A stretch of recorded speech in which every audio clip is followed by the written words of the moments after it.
This study is going to be different, perhaps, from any other study that you've engaged in. You may have in the past engaged in a study on cults and cultism to an extent. This is going to be a bit different, possibly, than what you've ever engaged in before, because we're going to be delving in deep into cults that have existed in the United States and that still exist worldwide. We're going to be looking at many of them. It's going to be basically a 5-part study, a 5-part series that we hopefully will get through within that 5-week period. I'm going to be next Wednesday night at the Fort Payne congregation in helping them in their Wednesday night summer series. And so Stan is going to be presenting a lesson about the Amish. And you will be very interested in that, the experiences that he has to draw from that, and also the knowledge that he has on that particular cult. Then in August, Trent Bailey is going to be addressing the subject of Gnosticism. Gnosticism is what John addressed in an incipient form in the books of 1st, 2nd, and 3rd John. Gnosticism was a cult that affected the church adversely, and he's going to be addressing that in August. So I think that will serve as a supplement to what we're going to be doing this week. But cults and cultism. Matthew 7:15 through 23 is a good place to begin our lesson, our study tonight. Beware of false prophets, Jesus said, which come to you in sheep's clothing, but inwardly they are ravening wolves. Ye shall know them by their fruits. Do men gather grapes of thorns or figs of thistles?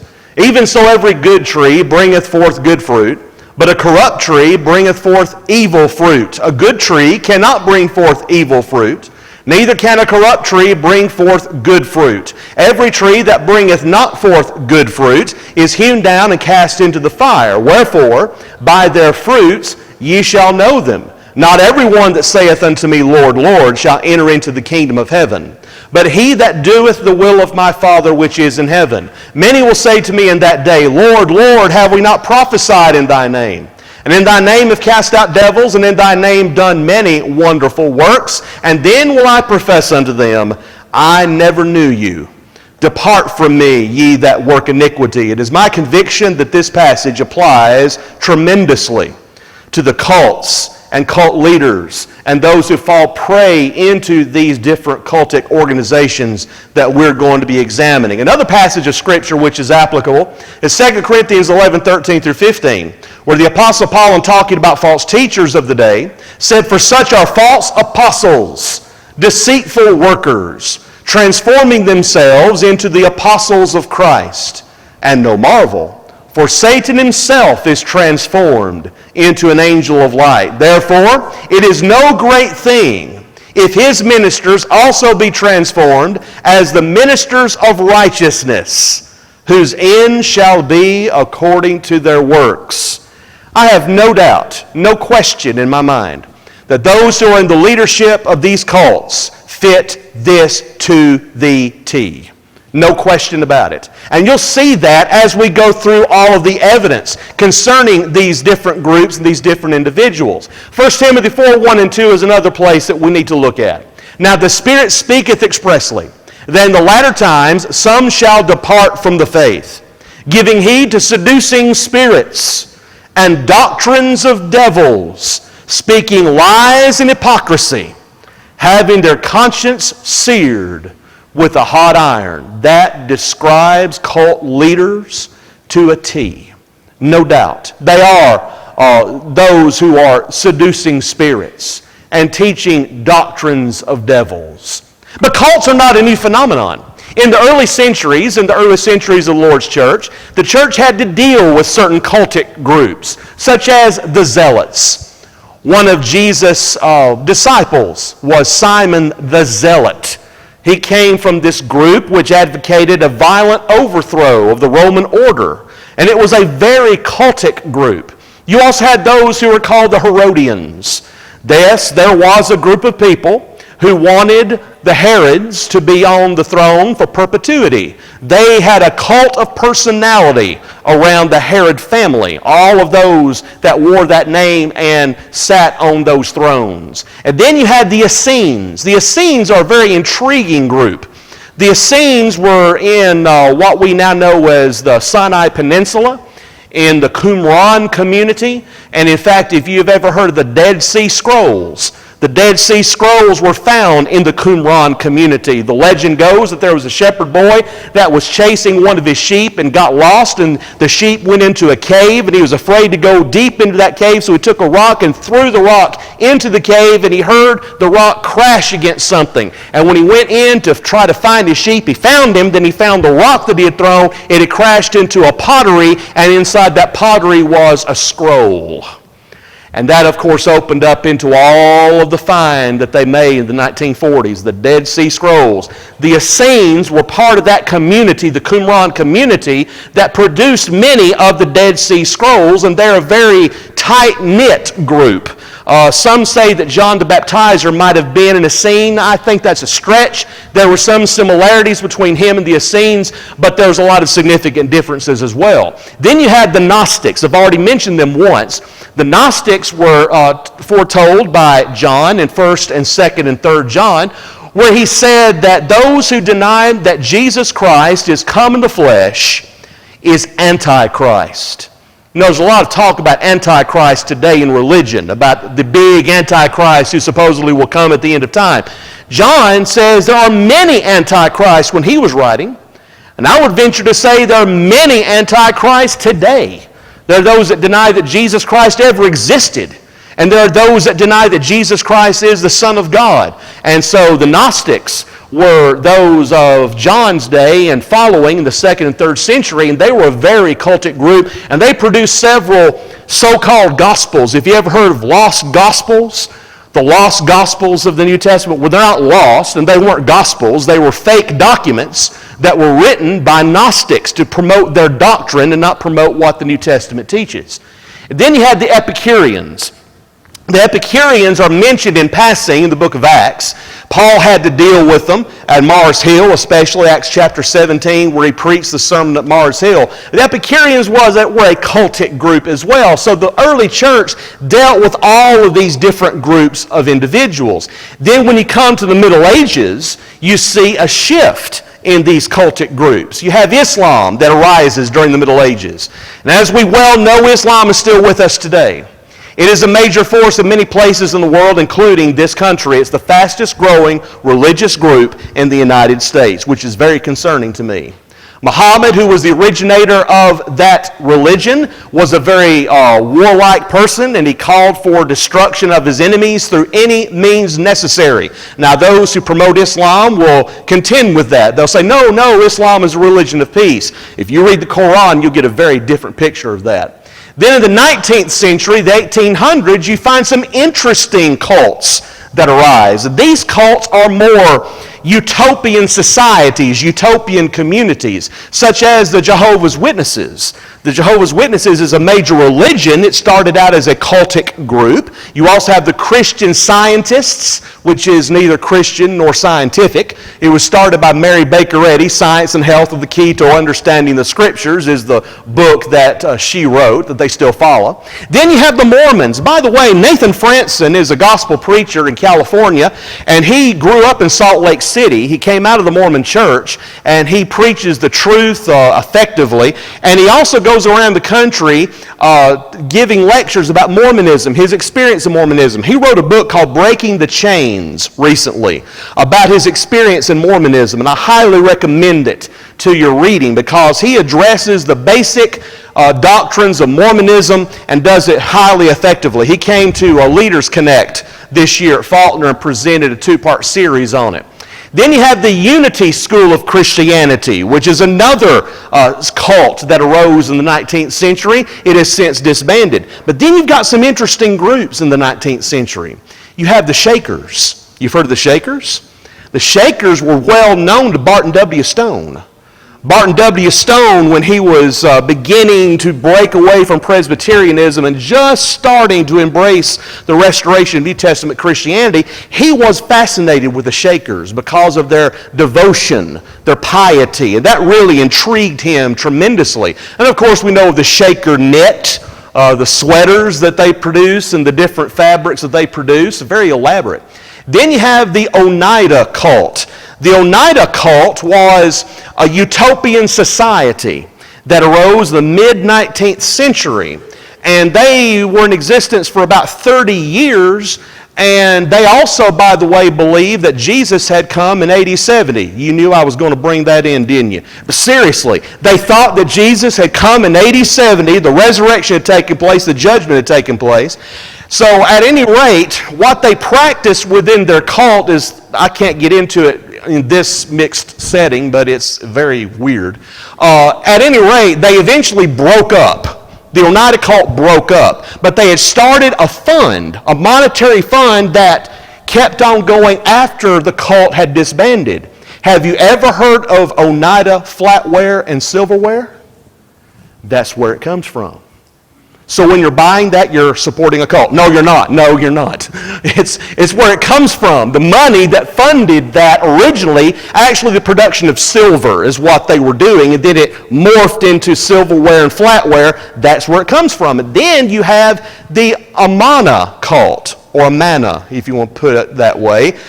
The Amana cult was another utopian society. And they were in existence for a time and were successful, and then they disbanded. Well, in the Depression era, which was right before they disbanded, they began to produce some electrical appliances. Have you ever heard of the Amana refrigerators and freezers? Comes directly from that cult. They produced the first upright refrigerator in the United States. 2 years after they did that, they sold off that to a large corporation. It went through several permutations, and from what I've seen lately, the Whirlpool Corporation owns that. The Amana, or however you want to pronounce it, they produced the first microwave in the late 1960s. Interesting sidelights. Brenda has to deal with my fascination with trivia all the time. Anyway, the Zoar, that's where they were in, I believe it was in Iowa. Zoar, Iowa. It was a series of colonies, they called it. A cult had a series of colonies in eastern Iowa, and they were also called the Harmony Society. They claimed to be the most successful socialistic group that has ever been in the United States. I find that very interesting given the current political climate. But the Harmony Society was in existence for a period of time, and then they in turn disbanded. So there were cults that existed in the 1800s. When you come to today, in the 21st century, beginning the 20th and the 21st century, you have basically 4 divisions of cults. You have first what we would call the occult: astrology, spiritualism, witchcraft, Satanism. In the 1970s, if you remember, there were the Omen series of movies. Omen, Omen 2, and Omen the Final Conflict, based supposedly off of the book of Revelation, but incorporating a lot of Satanism. There was a lot of Satanistic horror movies that arose in the early to mid-1970s, reflecting the fascination among some with astrology and the occult. Anton Szandor LaVey and the Church of Satan arose in the late 60s, early 70s. He has since passed on. He claimed that his group, the Church of Satan, was not really the kind of people that would sacrifice humans. He said it was more a pomp and circumstance than it was anything else, but there was no question about his position on morality. He was completely amoral, which of course would go right along with his way of thinking. You have Anton Szandor LaVey pictured here, and when he was younger.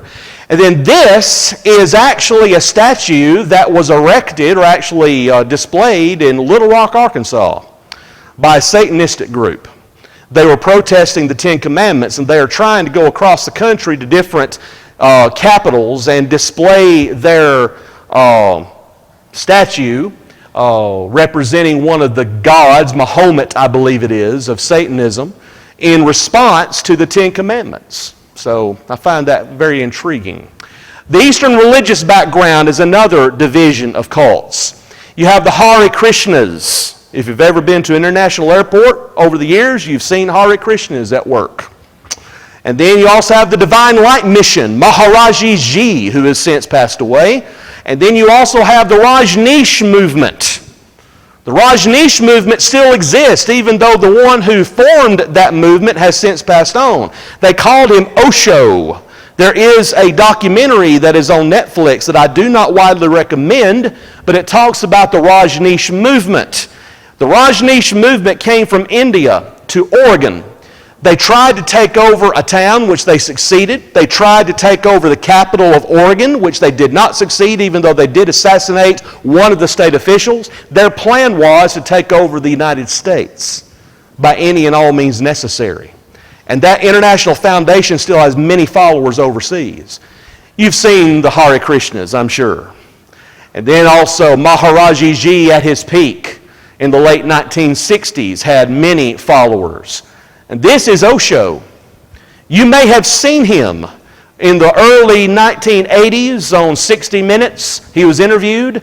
The news reports from CBS, NBC, ABC from about 1980 to approximately 1984. Occasionally there would be stories arising about his cult, about the latest developments on the legal side and the criminal side concerning his group. He eventually went back to India, and the cult that he began there in Oregon moved out. But the international side of that cult is still very much thriving.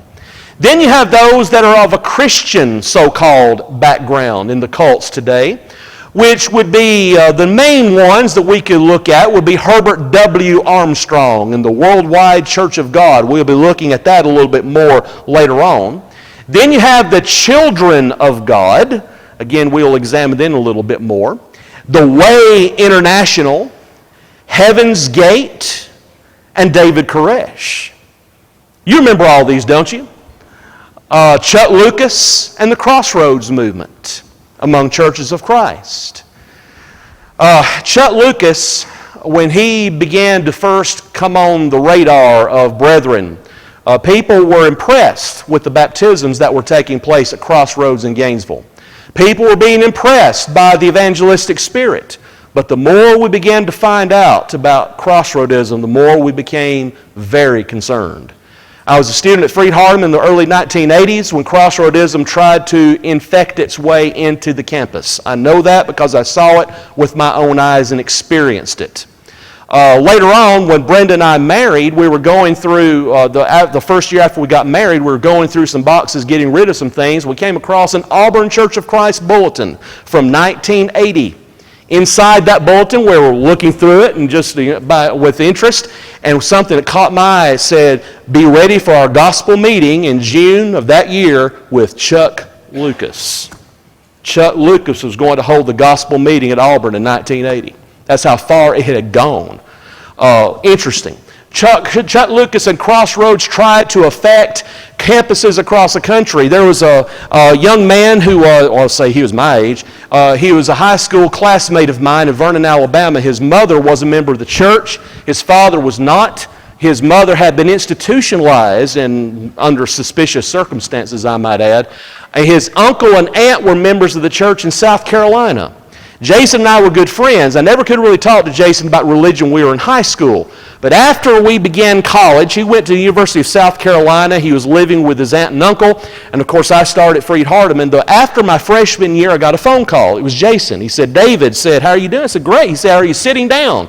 I said, "No, should I be?" He said, "I got some great news." He said, "I was baptized for the remission of sins." I said, "Fantastic." I said, "That's great." The next thing out of his mouth, "Do you know who Chuck Lucas is?" My heart just dropped down to the bottom. Chuck Lucas, Kit McKean, Randy McKean, all of that. He had been wrapped up in that. His aunt and uncle had been involved in a Crossroads connected congregation there in Columbia, and they sucked him into it. Well, years after that, he left the church. And I lost contact with him for many years, and a couple of years ago I found out through a mutual teacher of ours who was a member of the church in Vernon that he had died of disease, some heart disease, I believe, and some other complications. But Crossroadism, I've had my contacts and my dealings with Crossroadism and the Boston movement off and on over the years. So that affected us. The discipling movement was a big factor. There have been many things written about the discipling movement. There are some written by insiders, like Danny Andre Dixon wrote a book in the 1990s about Crossroadism, discipling ministries, an inside look. Milton Jones, who preaches in Seattle for a church, by the way, that has instrumental music, wrote a book called Discipling the Multiplying Ministry. Alvin Jennings, who otherwise was conservative, was enamored by the Boston movement and wrote a book called How Christianity Grows in the City, in which he advocated the idea of one eldership over every city. Even if you have multiple congregations, one eldership be over all those congregations. What does that sound like to you? Roman Catholicism, correct? Well, he was called the carpet on it, and he, to his credit, put out a book later that was answering and refuting the Crossroads movement, Time to Go. A new look at the Boston movement, written by Marion Owens. Many other writings were out in the 80s and 90s concerning Crossroadism. Chuck Lucas himself was fired from Gainesville in the mid-1980s. This was given to me by a fellow student of mine from Florida who heard about it, made a copy of it, and gave it to me when I was in college. Crossroads fires Chuck Lucas, citing reoccurring sins in his life. He then moved to South Georgia, he and his wife, and were there for many, many years. Chuck Lucas has since passed away. His wife, as far as I know, still lives in South Georgia. So all of that affected us to a certain extent. This is Herbert W. Armstrong of the Worldwide Church of God. We'll be examining that a little bit later. And then, of course, you have those who were involved in the Way International. The Jesus people, they would be called. There was a song that came out, or some certain songs of the late 1960s, early 1970s. One such popular song was Jesus is Just All Right with Me. That's by the Doobie Brothers, reflective of this movement among some of the youth of the time. Then this, of course, is the Way International, and this cult is still in existence. Even though the leader of this cult has since passed away, there are still a significant number of followers in this cult. And then, of course, you recognize this picture. This picture, of course, is the guy that led Heaven's Gate to their mass suicide in California. And, of course, David Koresh. David Koresh in Waco, Texas, when they had the confrontation with the government and they had their compound keeping people, children, in fact, holed up in semi-buried buses, and they finally broke in and smoked them out, and it was just a tragedy all the way around. But this guy was a nut. There's no doubt about it. The ideas he had about religion and about revelation, in particular in the book in the Bible, were just completely way out there. And this is a picture of a young Chuck Lucas. Chuck Lucas was a very dynamic preacher, and you could see why he gained such a following. But yet, after all that came out, people had a big falling out with him, as rightly they should. Now, Kip McKean is still around. Kip McKean, I believe, last time I checked, he was in California. He was still titular leader of a certain segment of what is now known as the International Church of Christ. He is no longer affiliated with the Boston Church. But the International Churches of Christ has been labeled a cult. Rightly so, by the way. 2020, the ABC News magazine did a segment on the International Churches of Christ, the Boston movement, back when it was in its heyday. In the late 90s, I believe, they did a segment on them. And it was affecting brethren in Birmingham. It was affecting brethren in Atlanta. Is affecting brethren all across the country. But now they've sort of given up on us, those of us who are mainstream, and they've gone to themselves, and they have women preaching and teaching over men. They have instrumental music, the whole 9 yards. Now, the mind marketeers is another division of the cults. This is what we know as the mind-altering groups, the consciousness expansion, emotional liberation, advanced sensory perception, and even to a certain extent mind control. Those that are involved in the mind marketeers are transcendental meditation, the Maharishi Mahesh Yogi. Some of you might remember that name. Of course, he's since passed away, but you might remember back in his heyday how big of a popular person he was among especially entertainment figures. EST, or Erhard Seminars training, was big in the 1970s. You would see them gathered in elaborate hotels, hotel lobbies, and they would give these seminars to all those who would be interested. And it was more of a mind control cult. And then Scientology. Scientology, fascinating study when you go into how that began with L. Ron Hubbard, and now David Miscavige is the president of Scientology. They did get IRS exemption from paying taxes several years ago, but there was a documentary that was produced about Scientology called Going Clear.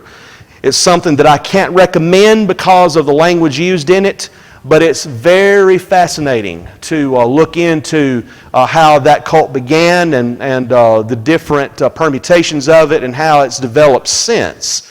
And this, of course, is Maharishi Mahesh Yogi in the center and the Beatles sitting in front of him. They had their pilgrimage to India in 1967, 68, I believe it was. And John and Paul had a falling out with that cult. Their eyes were opened to this guy wanting really to make a buck instead of actually leading people to increase consciousness. But George Harrison was a true believer. He was very enamored with Hinduism especially, and he became a Hindu for the rest of his life, and even tried to popularize Hinduism in popular culture, as we will see later on in our study. This is a picture of an EST seminar, Erhard Seminar's training. You can see the gentleman at the right who is leading that seminar, and they would engage in these different kinds of perception of oneself, one's mind, one's past, one's consciousness. And that was very popular for a time in the 1970s. This is L. Ron Hubbard. L. Ron Hubbard was a science fiction writer. You've probably seen his books. If you've gone to Books A Million and look in the science fiction section, you'll see a lot of books by L. Ron Hubbard. L. Ron Hubbard was also in trouble with the law when he was a young man. He was in and out of jail many times and was in and out of psychologists' couches, thus beginning his lifelong hatred of psychiatry and psychology. L. Ron Hubbard was a piece of work. If you ever read anything about him, you'll find out this guy, who would want to follow him? Well, the fact is there are many, many people follow him. If you have DirecTV, you have access to the Scientology channel.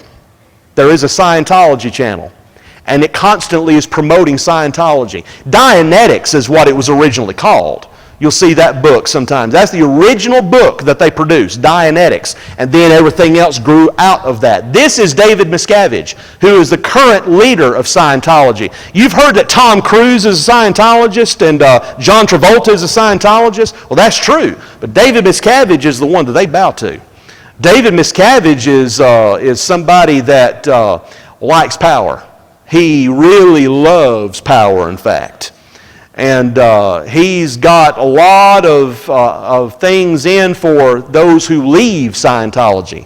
You may have seen the TV show, the actress who left Scientology, all of the trouble that she has been in, all the conflict that she's had with her former religion. Well, that's an aspect of what we're talking about. Scientology is not a church. They call it a church. It is not a church in the traditional sense of the word. It is a cult. Plain and simple. What is the definition of a cult? We're talking about a cult. Before we end this evening, we need to really get across what we're talking about. Webster defines a cult as an unorthodox or unsound religion with an excessive devotion or dedication to some person, idea, or thing. Now, the emphasis here would be on unorthodox or unsound. And I think that's a very good way of putting it. Now, the question arises, who defines what is unorthodox and unsound? Well, that is very important to realize when you're talking about us in churches of Christ. Because there are many people who believe that the Church of Christ is a cult. We're going to be talking about that toward the end of our study.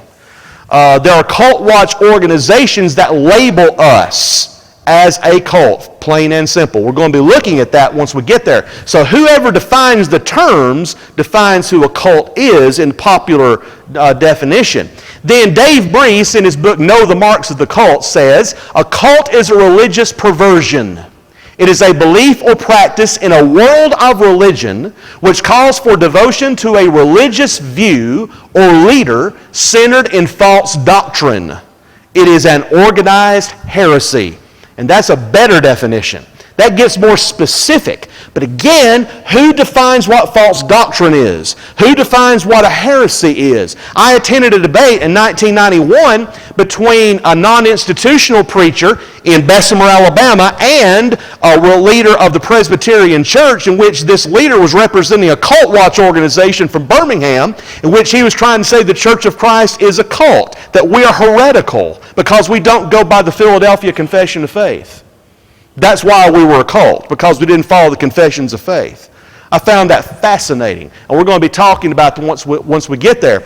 Dr. Charles Braden, was quoted by Walter Martin in the book These Also Believe as saying a cult might also be defined as a group of people gathered about a specific person or persons' interpretation of the Bible. And that's a pretty good definition. I might add, Walter Martin, who is since deceased, wrote a book called The Kingdom of the Cults, which has been through several reprints and updates. It is the book that we used in one of our classes at Freed-Hardeman. I believe it was Topical Bible Studies. Winfred Claiborne taught the class, and he used that as a textbook. The Kingdom of the Cults, in the chapter on Mormonism, Walter Martin quoted James D. Bales at length twice on the Book of Mormon. Very interesting. We caught that, us students in the class caught that immediately. Here's Brother Bales quoted there in that chapter. Well, the fact is, Walter Martin did not consider the Church of Christ as a cult. He didn't list us as one of those. He didn't believe that we were. He quoted James D. Bales at length. I mean, it was lengthy quotations twice on that Book of Mormon. So, it depends on who defines the terms. The basic definitions that we have just seen, I agree with, but you've got to be careful as to who you label a cult. Make sure that you're doing it correctly. What Jesus said in the Sermon on the Mount, what the Apostle Paul said in 2 Corinthians 11 and in 1 Timothy 2, or 2 Timothy 2, are very good rules of thumb to follow. When we follow what Jesus says, then we're not going to follow what some false apostle, some false Christ will say. Jesus warned the brethren in Matthew 24 about false apostles and false Christs who would arise prior to the destruction of Jerusalem. And indeed they came. And there were those that were trying to lead the brethren astray even as early as the book of Galatians, which I believe was written probably in the late 40s, making it one of the earliest New Testament books written.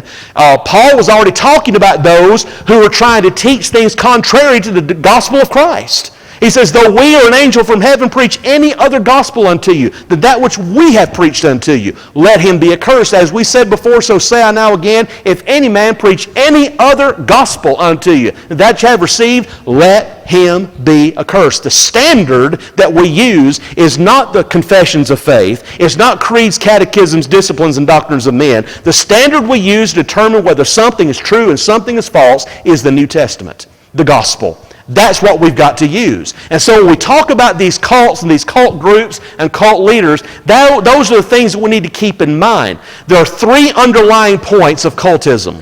First, there is normally a charismatic leader who claims to be either Jesus, God, or the specially anointed of God. You would be amazed, and I'm sure those of you who have done study of cults already know this, as to how many of the guys and the women also who lead these groups think, or at least say in public, that they are divine. I can't fathom saying that. I can't ever understand how someone would even claim that. And yet the leaders of these cultic groups invariably will do that. Those who go into cults, number two, are sometimes angry, sometimes frustrated, and nearly always seeking fellowship and something which will meet their needs. You read the testimonials of those who come out of cults and cultism, and you will see these things at work. They've been angry with their parents. They've been at war with their family. They want to get away. They want to leave where they've grown up and experience something new. They don't have a lot of friends. They're frustrated with the world around them. The world is going to pot and they want to do something about it. And this cult seems to be doing something about it. They're doing something. fellowship. They don't have fellowship with a lot of people because they're different. They look different. They talk different. They act different. But yet when I went into this cult, they accepted me for who I was. Think about this, brethren. The Lord's church ought to give people who are outside of the box a reason to come in. We ought to give them fellowship and love and acceptance. That they can change to conform to the Lord. But there's a place that they can call home and a place where love, true love exists. That's what these people are looking for. And then third, very often there's mixed in with all this some kind of political aspiration. In the case of Jim Jones and People's Temple that we will be talking about more at length, Jim Jones was highly politically connected. He was connected with state legislators in California. He was connected with Governor Jerry Brown. He was connected with many of the politicians of his day. He was a kingmaker in San Francisco for a period of time. He was also a committed Marxist communist. How do I know that? Oh, I know it. And I'm going to be telling you why I know it once we get there. Personal knowledge that I have, and also knowledge that we can gain from studying about that cult. There was a recent documentary that appeared on the Independent Film Channel about Jim Jones and People's Temple. It brought out some things that I didn't even know, and I thought I'd read everything there was to know about Jim Jones and People's Temple. There are some things that I didn't even realize about when they had the mass suicide in Jonestown. There are some things that I wasn't aware of that was brought out in that documentary. They interviewed some of the survivors and some of those that were in positions of leadership at the time. Fascinating stuff. We're going to be talking about that once we get there. This all sets the stage for what we're going to be doing over the next several Wednesday nights that I'm with you to teach this. And I hope that if you have any kind of questions, anything that you want clarified, that you'll raise your hand, and I'll be more than happy to call on and we can discuss it, because some of this stuff is just unreal if you've never been exposed to it before. And I hope that you've never had personal dealings with some of these cults as far as a loved one or a family member involved in it, because that's always tragic. Whenever you see someone interviewed whose parents or whose children, whose grandchildren has gone into these groups, it never ends well, whether it be spiritually or whether it be literally, physically not ending well. There's always heartache and tragedy involved in it. But we've got to preach and teach the truth, brethren. That's the bottom line. If we preach and teach the unvarnished truth of God unapologetically, then that will attract people. And we can make it clear that we go against man-made religion. It's not the sense that we're trying to build a utopia on earth. That's impossible. Utopia on earth can never be realized, whether it's in the political realm or whether it's in the religious realm. You can't have utopia because you've got sin involved. Sin always enters in. That's something that the communist leaders of the Soviet Union never did seem to figure out, or maybe they did and they just didn't want to tell it. They said, oh, we have the utopian dream, the socialistic communistic dream, but in the reality, there's a few people at top that was controlling everything and everybody else suffered. Well, that's the way it is with cults. 1, 2, 3, 4, 5 people in control of it, everybody else suffers in many, many different ways. As long as we can present the truth of what the church is and what it's about, then that will attract people and we can gain adherents. That is, we can gain people to obey the gospel and follow the Lord in all things, because that's what we want. There's coming a day, the Lord said in Matthew 7, or we will have to stand before Him at the day of judgment and give an account. And it doesn't matter how religious we've been. As He points out, we can say, Lord, Lord, have we not prophesied in your name, cast out devils in your name, done many wonderful works. The cults do a lot of wonderful works. They help a lot of people. They assist a lot of folks, and that's part of the attraction. But in the day of judgment, the Lord is going to say to those people, I never knew you. Why? Depart from me, ye who work iniquity. They have not been following His word. We need to be careful on our end. We may be teaching the truth, we may be preaching the truth, we may be practicing the right things, but if we don't give adherence or give heed to the fact that we've got to reach out and help as many people as we can, then we're missing it as well. Well, I hope that you'll be back with us in 2 weeks. Stan's going to teach for me next Wednesday night on the Amish, and then I'll be continuing our study the